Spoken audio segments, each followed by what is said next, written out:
हम लेकर चलेंगे। गोपालगंज की जनता किस पर भरोसा कर रही है, किसकी सरकार बनती हुई देख रही है, सुनिए उन्हीं की जुबानी। शिका पुलों बांधों समेत सपनों को बहा ले जाती है हर साल, और हम उसी बाढ़ की विभीषिका से दो चार होने के लिए, लोगों की तकलीफ जानने के लिए गोपालगंज में मौजूद हैं। ये गोपालगंज का बरौली विधानसभा क्षेत्र है और मेरे पीछे गंडक नदी पर बना हुआ ये बांध आप देख रहे हैं, जिसके टूट जाने से यहाँ के आसपास 500-600 गांव में रहने वाले लोगों की जिंदगी हर साल प्रभावित होती है। इस साल जुलाई के महीने में ये बांध टूट गया। आप वहां पर जो देख रहे हैं, बांध का एक सिरा उस तरफ दिखाई दे रहा है और एक सिरा जहां पर हम खड़े हैं, और बीच में आपको गंडक नदी दिखाई दे रही है। एक और बात मैं आपको बहुत महत्वपूर्ण बताना चाहती हूं।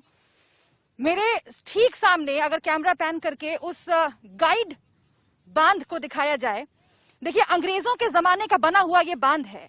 वो जो उस पार आप सफेद लकीर देख रहे हैं, बोरियों से बना हुआ ये बांध है, गाइड बांध है।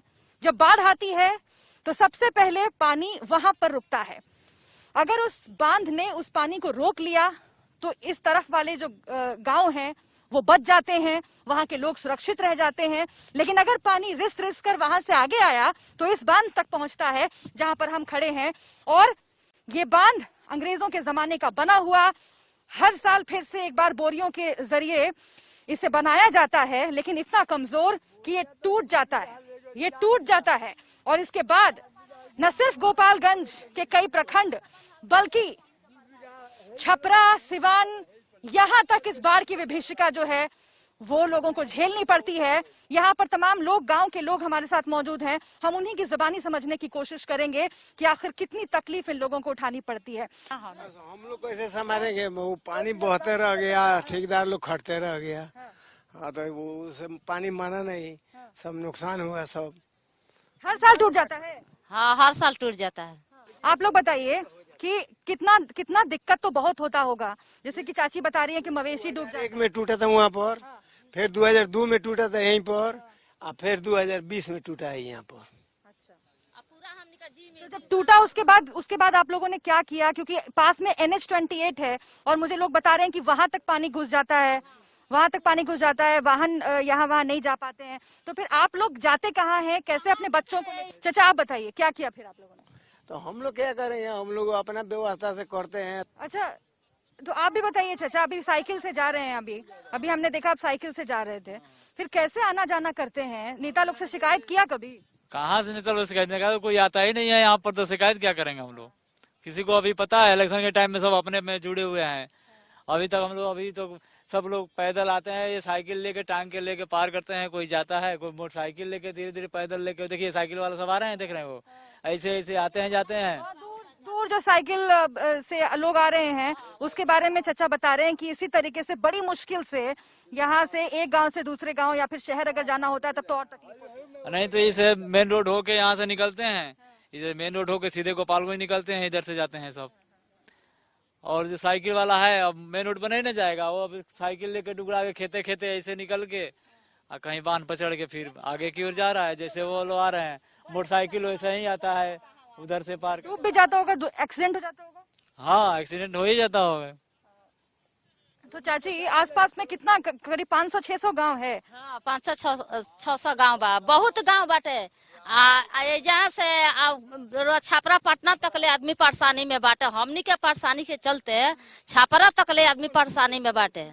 तो देखिए ये लोगों की निराशा है और ये लोग बता रहे हैं कि कैसे सोनपुर तक पानी चला जाता है, छपरा, सिवान। मैंने आपको बताया कि कैसे पूरे गांव के गांव 500-600 से भी ज्यादा गांव है जो परेशान हो जाते हैं। और लोगों का कहना है कि सरकारों ने कुछ नहीं किया, इसके बारे में सरकारों ने नहीं सोचा। सिर्फ चुनाव के टाइम पर अगर आते भी हैं मुंह दिखाने के लिए तो बस वोट मांगना उनका उद्देश्य होता है, काम करना उद्देश्य नहीं होता है। ये गोपालगंज के इस इलाके से लोगों की आवाज है।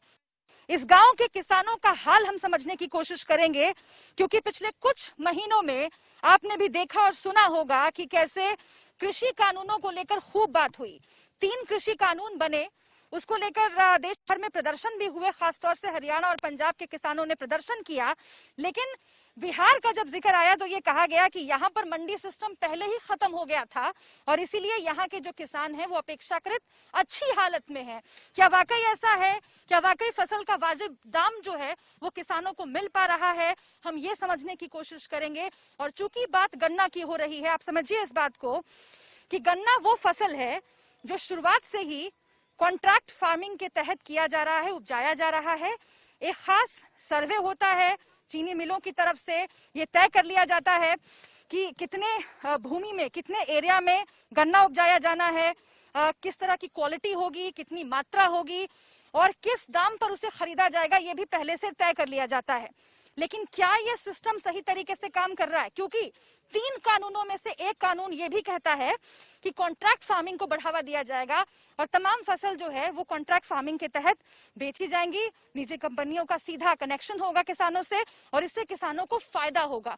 लेकिन गन्ना के किसान ये कहते हैं कि उनका बकाया अभी तक नहीं मिला है। सालों साल से एक एक किसान पर लाखों का बकाया है। हम यही समझने की कोशिश करेंगे कि जिस कॉन्ट्रैक्ट फार्मिंग की बात हो रही है, बिहार के किसान, बिहार में जो गन्ना के किसान हैं, आखिर क्यों गन्ना उपजाने से भाग रहे हैं, आखिर क्यों वो उदास हैं और आखिर क्या मिल रहा है उन्हें इस खेती से। सबसे पहले मैं आपसे बात करना चाहती हूँ, अभी आप लोग मुझे बता रहे थे कि 2014 से ही यहाँ पर बकाया है।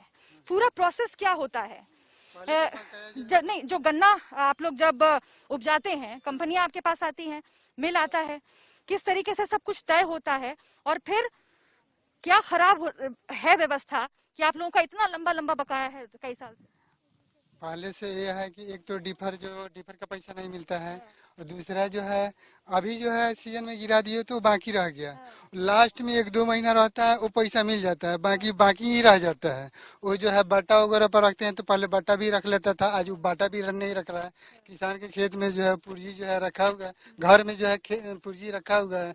वो जो है हम लोगों को जो है गन्ना से बहुत जो है वो आमदनी होता था। सारा खेती बाड़ी जो है अपना काम करते थे गन्ना की खेती से। चल भैया देखे बिहार